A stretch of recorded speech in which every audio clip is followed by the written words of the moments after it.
Students, आपकी साहित्य सागर book का जो फर्स्ट चैप्टर है बात अठन्नी की, आज हम वो शुरू करेंगे।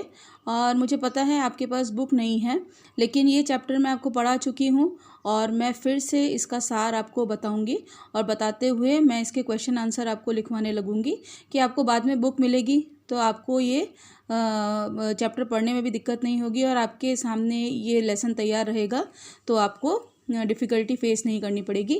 तो ये जो फर्स्ट चैप्टर है बात अठन्नी की, तो ये जो कहानी है ये सुदर्शन जी द्वारा लिखित कहानी है और इस कहानी का उद्देश्य यही है कि समाज में फैल रही हेराफेरी, भ्रष्टाचार, रिश्वतखोरी पर व्यंग करना ही इसका उद्देश्य है। और साथ ही पाठक को ये भी सुदर्शन जी बताना चाहते हैं कि रिश्वतखोरी जो है वो समाज के लिए एक बीमारी है।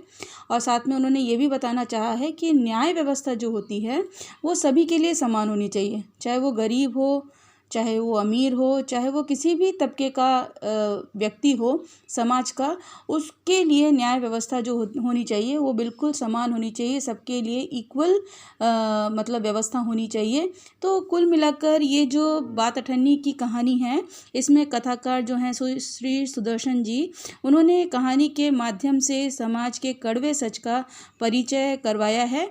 और पूरी कहानी जो है अठन्नी 50 पैसे के इर्द गिर्द ही घूमती रहती है।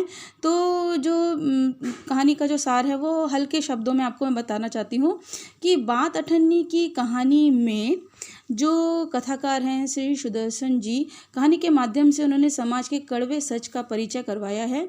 बाबू जगत सिंह पेशे से इंजीनियर थे। रसीला इनके यहाँ नौकर का काम करता था। एक बार रसीले को अपने बच्चों के बीमार होने की सूचना मिलती है। उसके पास रुपए नहीं होते हैं।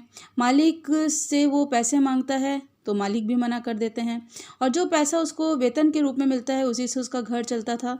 अपने बच्चों की बीमारी के इलाज के लिए रसीला ने अपने मालिक से जब पैसे मांगे थे तो उन्होंने साफ साफ इनकार भी कर दिया था। रसीले ने पड़ोसी के चौकीदार रमज़ान से कुछ पैसे उधार लिए और अपने बच्चों के इलाज के लिए वो भेज दिए। बच्चे स्वस्थ हो गए। कुछ समय बीतने पर रसीला ने रमज़ान को पैसे भी लौटा दिए, लेकिन अठन्नी बच गई, शेष रह गई। तो कर्ज के बोझ से वह इतना शर्मिंदा हो गया कि रमज़ान से वो आंखें नहीं मिला पाता था। हालांकि रमज़ान ने कभी डिमांड नहीं की उन 50 पैसों की।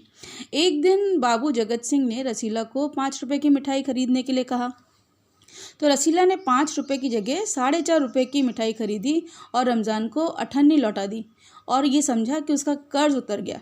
लेकिन अपनी इस चालाकी को वह इंजीनियर साहब के नज़रों से छिपा नहीं पाया और रसीला की चोरी पकड़ी गई। जगत सिंह ने उससे बहुत पीटा और पुलिस को 5 रुपये का रिश्वत देकर ये कहा कि इससे कबूलवा लेना कि इसने गलती की है, चोरी की है। अब इंजीनियर साहब के पड़ोसी जो थे शेख सलीमुद्दीन, वो पेशे से जिला मजिस्ट्रेट थे, वे जिनके यहाँ रमज़ान काम करता था। उन्हीं की कचहरी में रसीला पर मुकदमा चलाया गया। यहाँ शेख साहब ने उसे 6 महीने की सज़ा सुनाई। यह फैसला सुनकर रमज़ान को बहुत क्रोध आया।